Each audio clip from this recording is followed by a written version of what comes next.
To death tells a story. At twilight, as shadows grow long and slowly disappear into the darkness, there are those who believe the spirits of the dead rise and walk among us.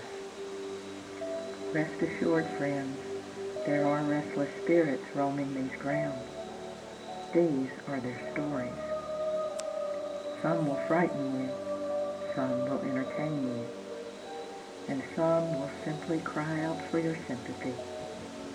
But you mustn't worry. Most will quietly sweep past you with just the slightest shifting of the wind. You probably won't even notice.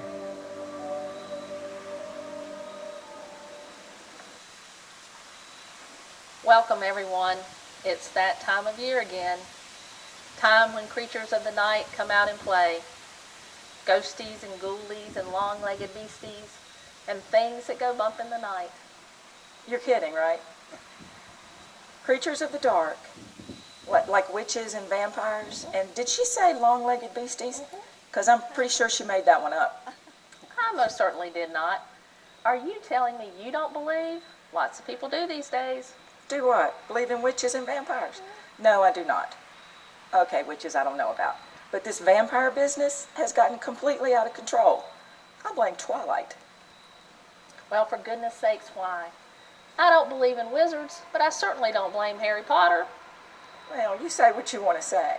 But I do not believe in vampires and zombies and werewolves. Ghosts, on the other hand, are an entirely different story. I thought so. God, I still remember the first time.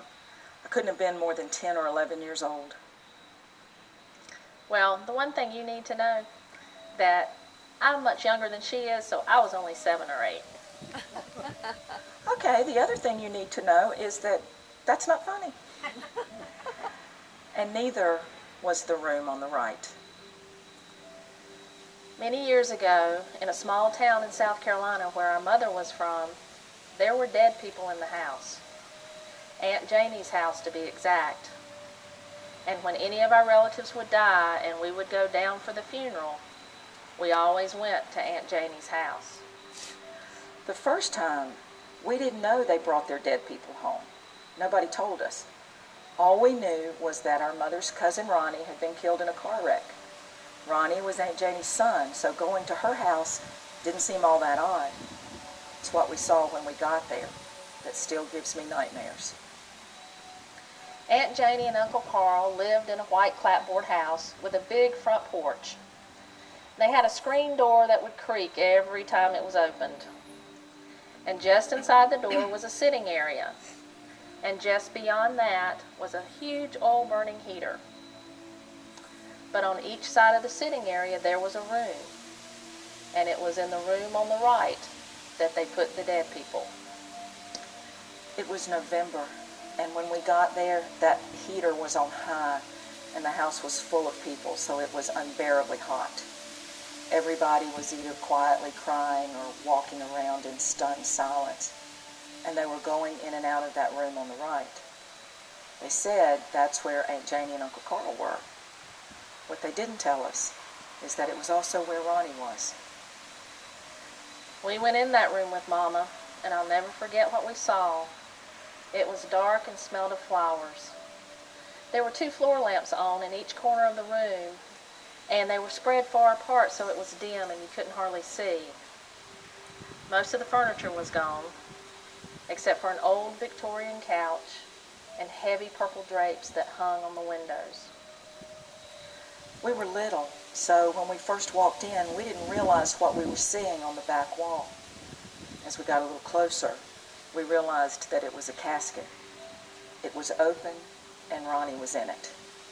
I remember being scared half to death and taking myself right back out to that sitting room as fast as I could to wait for Mama. I remember what happened next. You remember that screen door that always creaked when it opened? We'd been waiting for what seemed like forever when we heard that screen door creak. We both looked up, and standing just inside the door, looking past us into that room on the right, was Ronnie.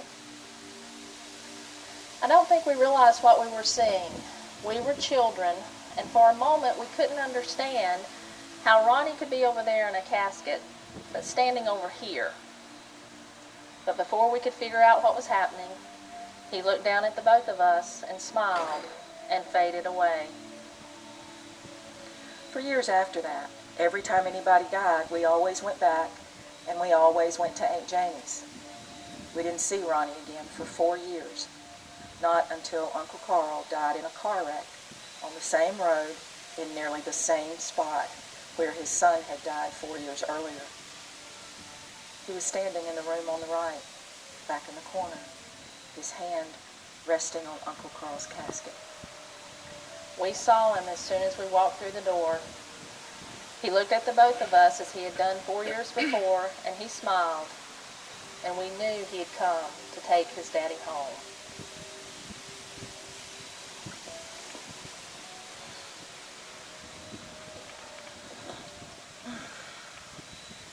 A solemn funeral procession makes its way slowly down a dusty dirt road. 6 men carry a handmade coffin on their shoulders. Behind them, a grieving widow and children, followed by friends and family. There are no sleek black hearses here, no somber men in dark suits orchestrating every move. But this is how people in the South buried their dead for hundreds of years. Funeral traditions are sometimes bound in superstition, sometimes in practicality.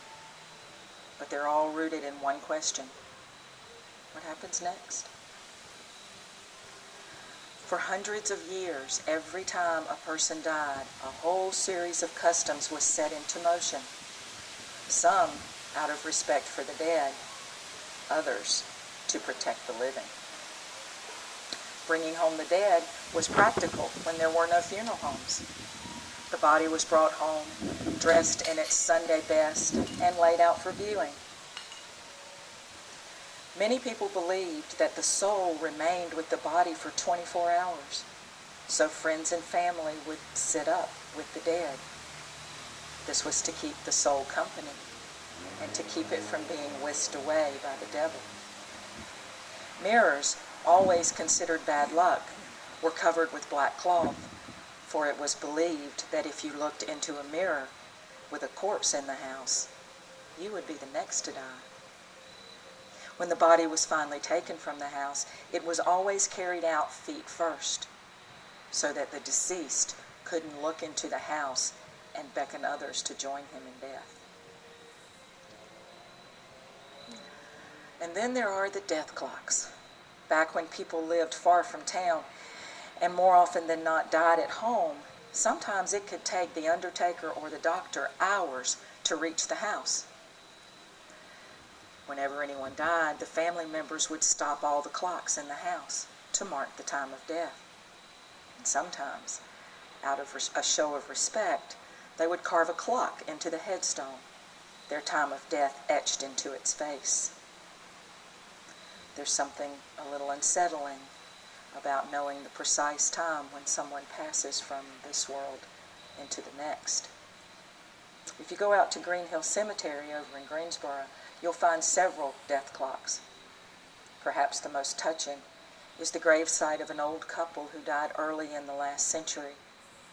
She died at 5:27, he at 9:45. But perhaps the strangest and most frightening ritual of all involves the ringing of the bell.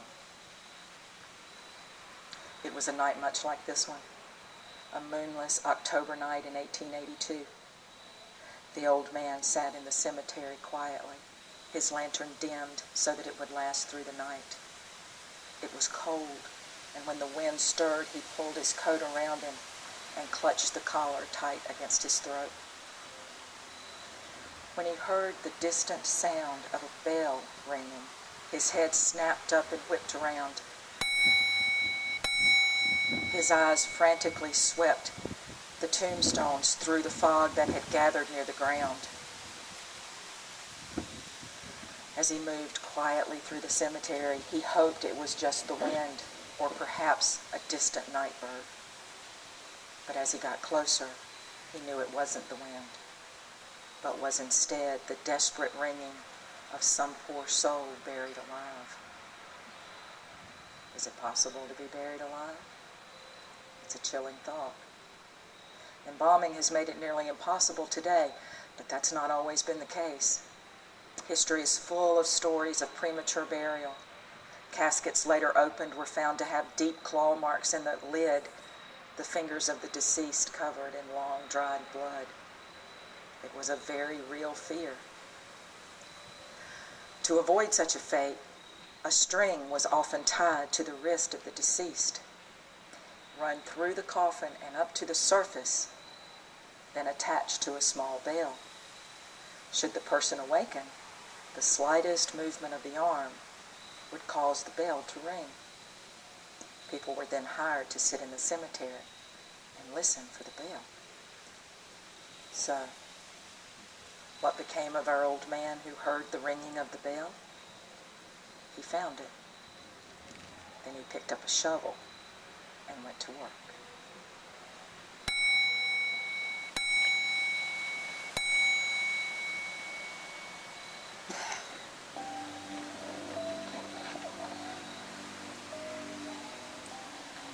Just about 5 miles from here in Greensboro is an old historical cemetery. And when you walk through the iron gates, you see these magnificent monuments, tombstones, and mausoleums. They loom high against a moonlit night and cast shadows over the graves. It is Green Hill Cemetery. And if you walk down its broken cobblestone path, just past the Weeping Angel, you come to an old, weathered, and cracked tombstone that covers one of the graves. And as you draw closer and look into the grave, your heart begins to race, your breathing becomes rapid, and you nervously look behind you. And you wonder where they are, those whose graves are cracked and open. Charles. It is a distinguished name, and he was a distinguished man, a businessman, a member of the Jamestown community. He knew most of the townspeople because he had cared for many of their family members. He was always well groomed, dressed in a dark suit, and when he walked down Main Street, he would greet you with a nod and a smile.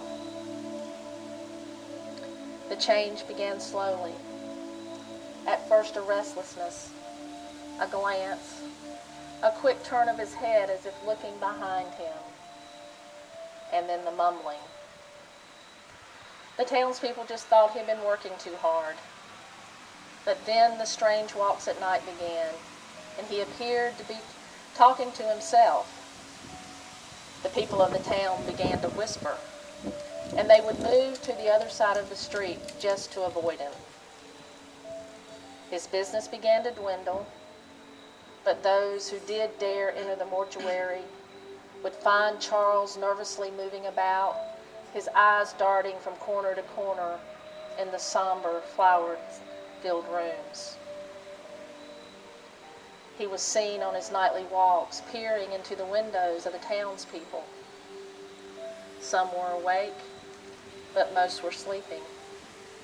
They say his face was one of fear, as if looking right past them, trying to warn them, but not being able to.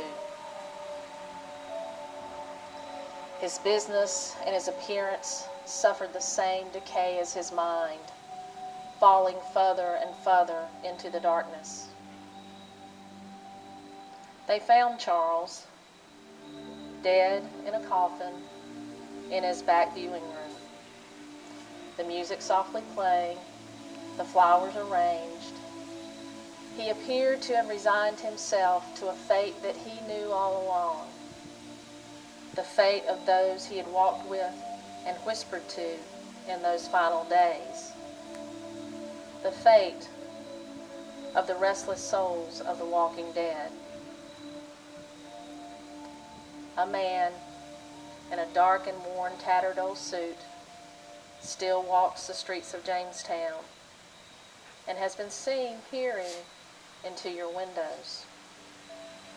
His name is Charles. But just remember, he greets you with a nod and a smile.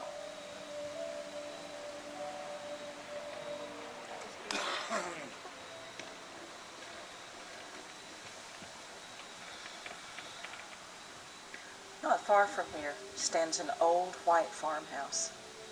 It dates to the turn of the century, and over the last 100 years, it's changed hands often, sometimes sitting empty for years. Today, it is occupied by a young couple and their 2 little girls. But in 1901, it was home to Bessie. She lived there with her husband and 7 children, and she died there. She wasn't murdered. She didn't commit suicide. She simply sat down in her favorite rocking chair, closed her eyes, and slipped away. It's not surprising, really. She was 86, and when they found her, while momentarily shocked, nobody was really surprised. It was her favorite spot, retiring there every evening after supper to rock in front of the fire and warm these old bones, she'd say. That's her picture there on the table. It's an odd picture, the kind where the eyes follow you everywhere you go, keeping watch, some say. We don't know much about Bessie.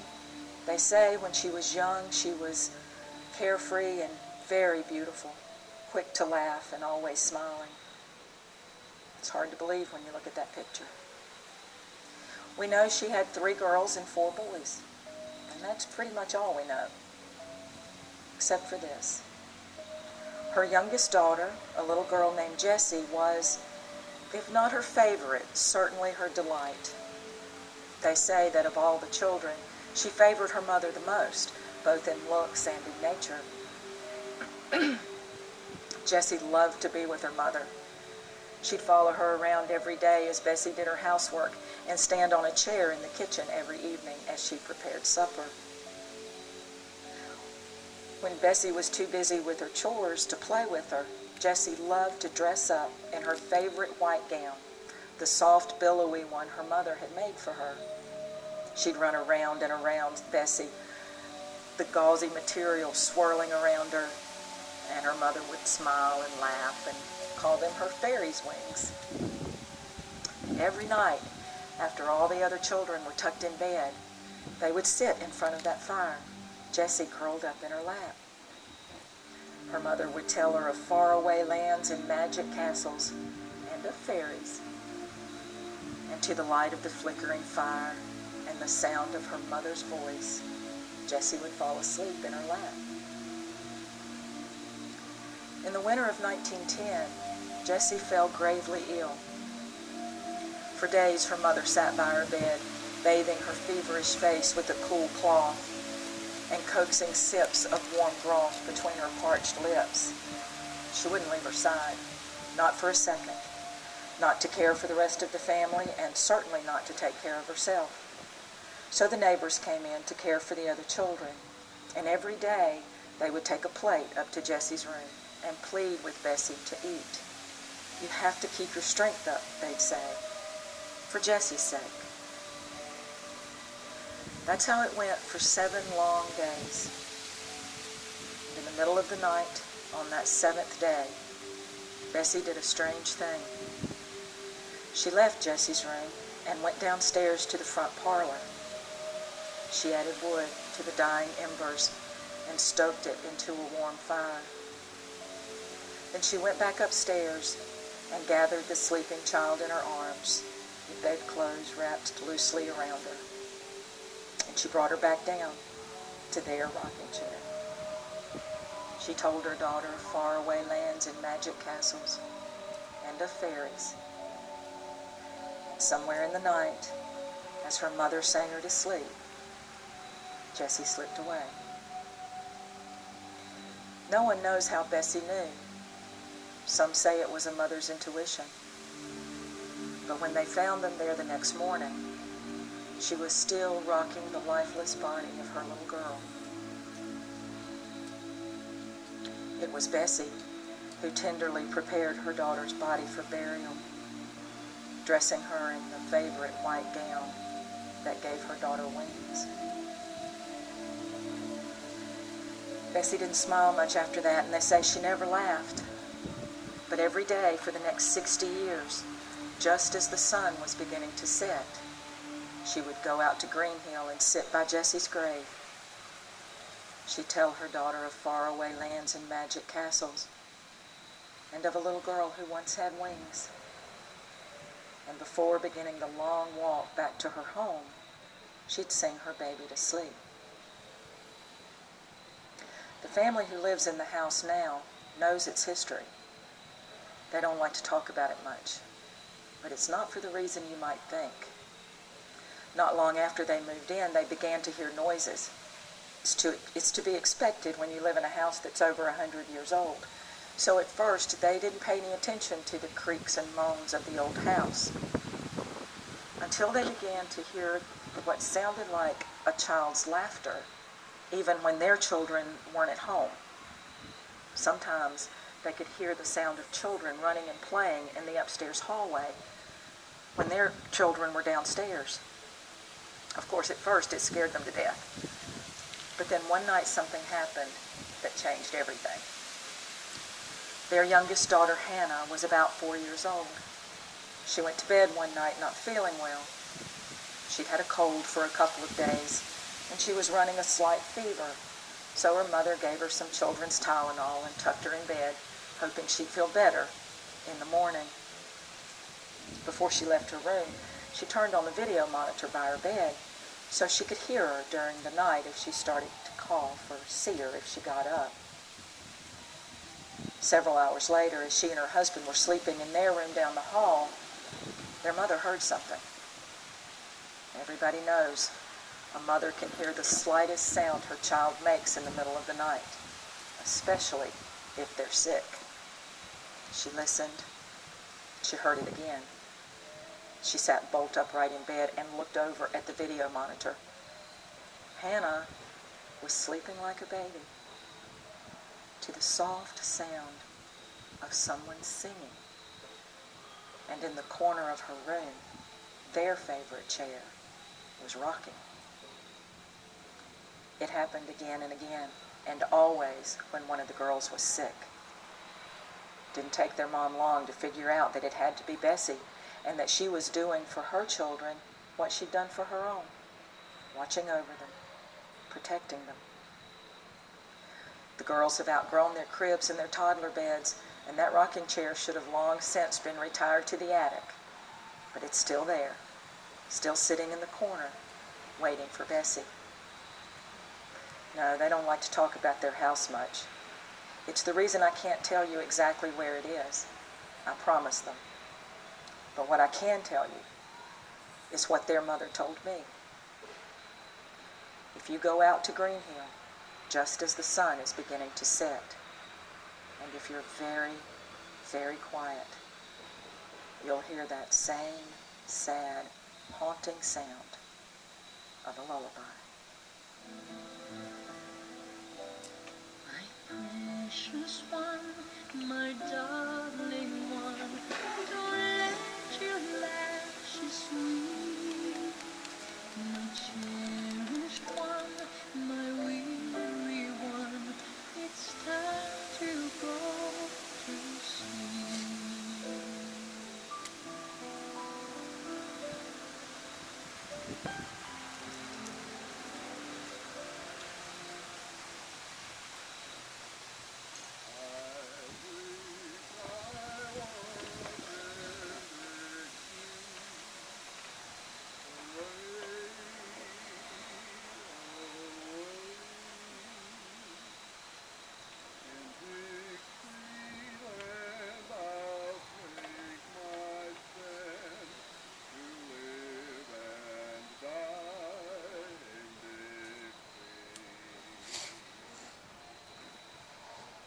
Go back with me now to March of 1865. The Civil War has been raging now for 4 long years, and Greensboro is a quiet and peaceful town. Its contributions to the war so far has been making rifles. There's a Confederate arms factory not far from here, and they were scattered throughout the county. But the two railroads, the Piedmont and North Carolina, made Greensboro critical to supplying the Confederacy. So in that, it had been spared the bloody horrors of the battlefield. But on March 19th, all that changed. The trains that had been so vital to supplying the Confederacy now brought the first train loads of sick and wounded soldiers from the Battle of Bentonville. Eventually, 1,000 soldiers filled a dozen makeshift hospitals. The conditions in the hospitals were bleak, but the women of the town brought food and gave what comfort they could. But still, thousands and thousands of men died. Hundreds of them, their bodies were laid out on a hill near the train trestle. They laid there day after day, their bodies turning black from decay, because there were not enough to bury all of the dead.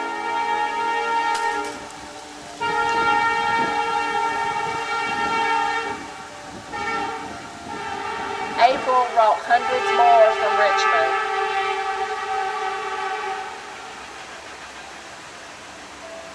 And panic filled the streets of this once quiet town as word came down that the Union forces were sweeping through North Carolina.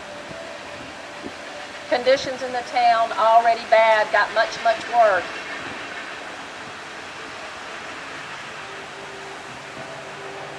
As desperate soldiers and citizens fought for what little was left. On April the 11th, Confederate President Jefferson Davis came by train to Greensboro, and it was here that he learned that General Lee had surrendered at Appomattox. The Confederate Army here, some 40,000 in number, laid down their rifles and earned their paroles. By the first week of May, those that were able left Greensboro and made their way back home. There were 300 that never left. We don't know their names, and more than likely their families never knew what became of them. They died from their injuries from the Battle of Bentonville, the last major battle of the war. They came here by train. They died here in makeshift hospitals, and they are buried here underneath the Confederate monument at Green Hill Cemetery. If you sit by the monument just past the stroke of midnight, you hear the sounds of a battle raging. And look to your left and you'll see him as he moves silently through the graves, his rifle at ready. He is a lone Confederate soldier keeping watch over his fallen comrades. So as you listen to the ghostly battle unfold, you are reminded that the dead of the Civil War belong to us all.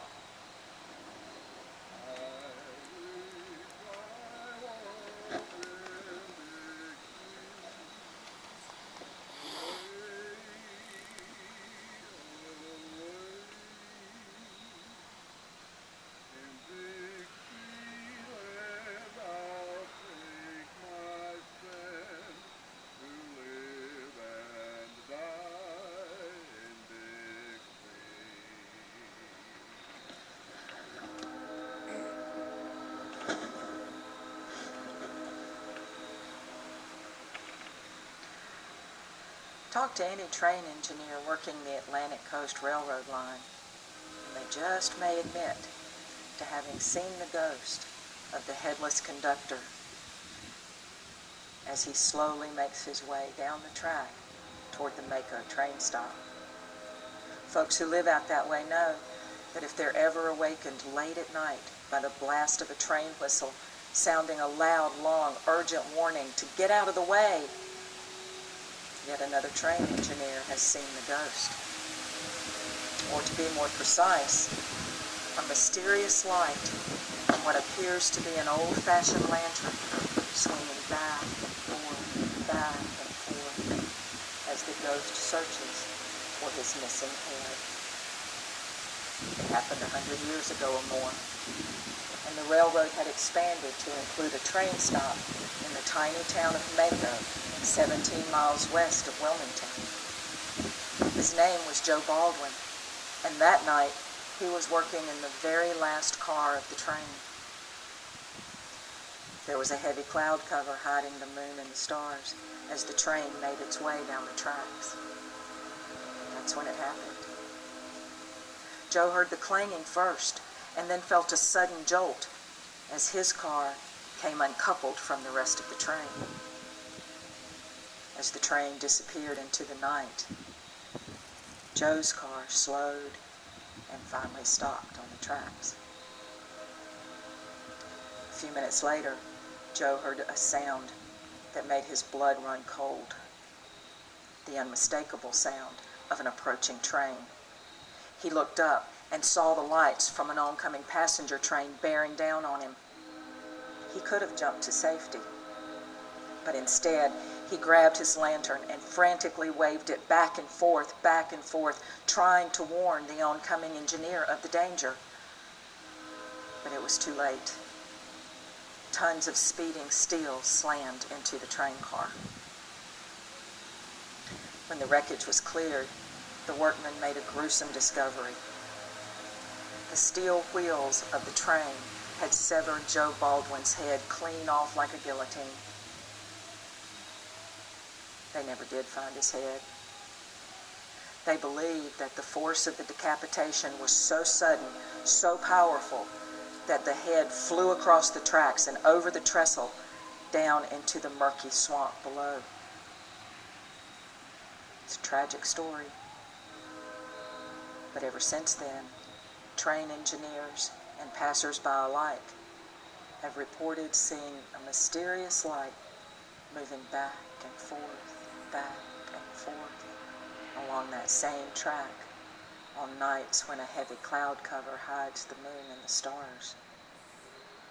And they say that it's the ghost of Joe Baldwin, still walking the line, still searching for his missing head. Ring around the rosy, a pocket full of posies. Ashes, ashes, we all fall down. I walk alone in the woods and hear the voices of the enchanted children calling, "Little girl, come and play with us."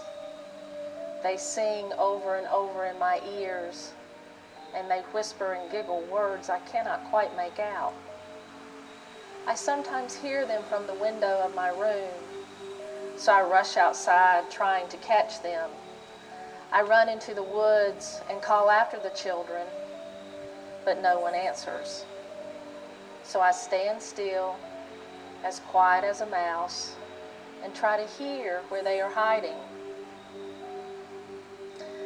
I find it strange that no one else can hear the children. I tell Mother of the game of hide-and-seek that they play with me, and she just ruffles my hair and giggles about my bright imagination. Father can't hear them, for he's way too busy with work. One morning, the enchanted children call to me, and I run outside to the woods to answer them. I hear them as they scamper over the hill, and I follow their laughter. I run down the hill as fast as I can, but it's wet, and my feet slip on the damp leaves, and I fall, tumbling faster and faster, too fast. And suddenly, a sharp pain in my head, a bright light, and then darkness. I hear someone calling my name from far, far away. Anna, Anna. I open my eyes and rub my head. Something is wrong, but I do not know what it is. So I stand and brush the dry leaves from my dress, and I look at the trees, and the trees appear taller, and the path is now overgrown with weeds. I silently look at my hands and I can see right through them. What strangeness is this? I quickly make my way back home, hoping Mother can explain what is happening. When I finally get home, there are people in my house and I do not know who they are, and the strange people will not let me in. So I quietly wait by the edge of the woods, hoping Mother and Father will return soon. I hear the enchanted children calling to me, and I rush to answer them, for at least they haven't changed. I can see them clearly now as we play hide and seek in the woods. We play game after game. We have so much fun. But sometimes the children must leave, and I cannot follow, and I am left alone in the dark woods. I make my way back to the house, hoping Mother and Father will return, but they never do. So I run to my friend Caleb's house, and I see him through the window, his mother at his side, and I wave and I smile, but he does not wave back. He must not can see me through the dark window. So I go back to the woods. I hear the enchanted children. We play day after day, but yet they leave, and I cannot follow. And I'm left alone in the woods, dark and cold. The next day, I rush back to Caleb's house to play, and I see him there through the window, lying in bed, his mother at his side. But why is she crying? I smile and I wave at Caleb, and he smiles and waves back. As I take his hand and we skip down the street to the woods, I will never be alone in the woods again. And I know how much fun he and I will have playing our favorite game. Ring around the rosy, a pocket full of posies. Ashes, ashes, we all fall down.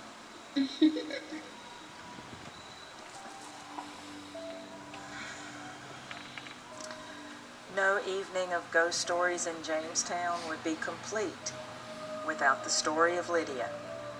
If you live in this area, you've heard it all your life, as have generations before you. If not, please, let me tell you about our most famous ghost. Tonight, as you make your way home, some of you will travel down Highway 70 east toward Greensboro. Today we call it High Point Road. It's not far from here, maybe 200 yards that way. And you'll come to Lydia's Bridge. You'll see an overpass that's covered in spray-painted graffiti. That's not Lydia's Bridge. But as you approach it, look to your right. Just off the road, about 50 feet, is another bridge. It's covered with ivy and kudzu and difficult to see in the dark, but it's there. That's Lydia's Bridge. The legend begins in 1923. A beautiful young girl is on her way home from a school dance with her date. They are traveling down Highway 70 between Greensboro and High Point. They're traveling through here. It was late and it was raining, and they were driving much too fast. As they made their way down the twisting road toward the sweeping curve they never saw coming, the car careened out of control and crashed into the concrete bridge. When the horrible sound of screeching tires and crunching metal finally fell silent, the young girl and her date lay dead in the wreckage. Many years later, a young man was driving down that same stretch of road. He spotted a young girl on the side of the road who appeared to be stranded and in need of a ride.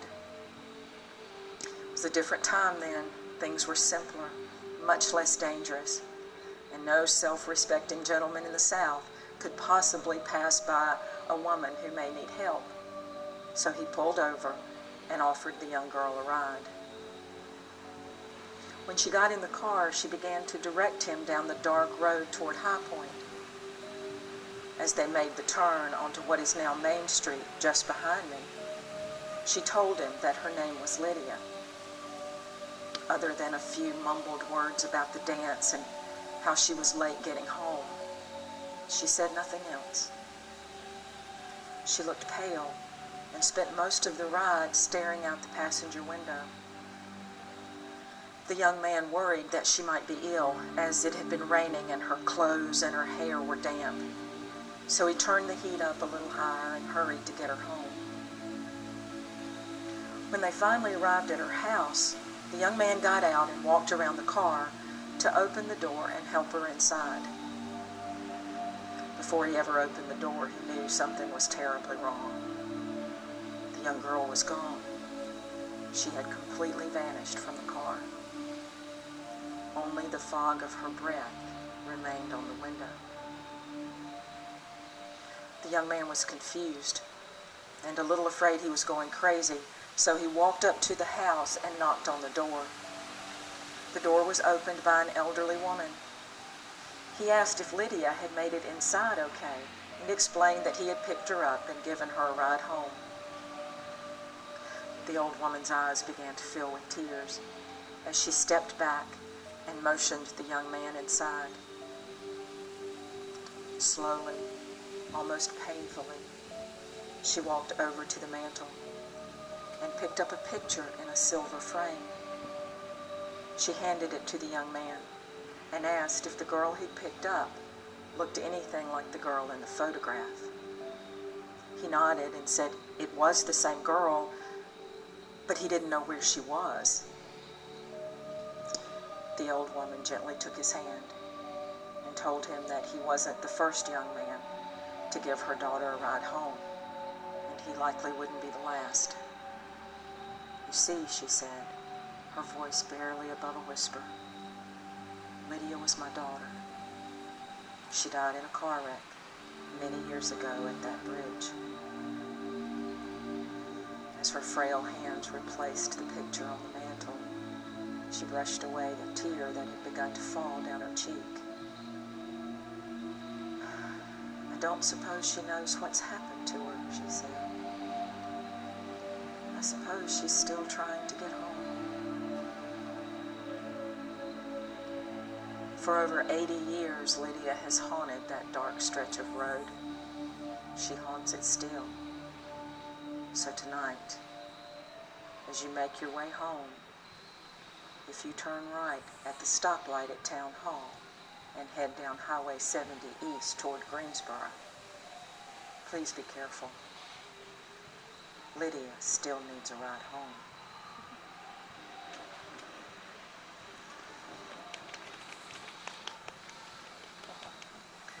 Tonight you have heard the whispers of the spirits that roam our streets and haunt our dreams. We have shared their laughter, their pain, and their grief. But our time together has come to an end.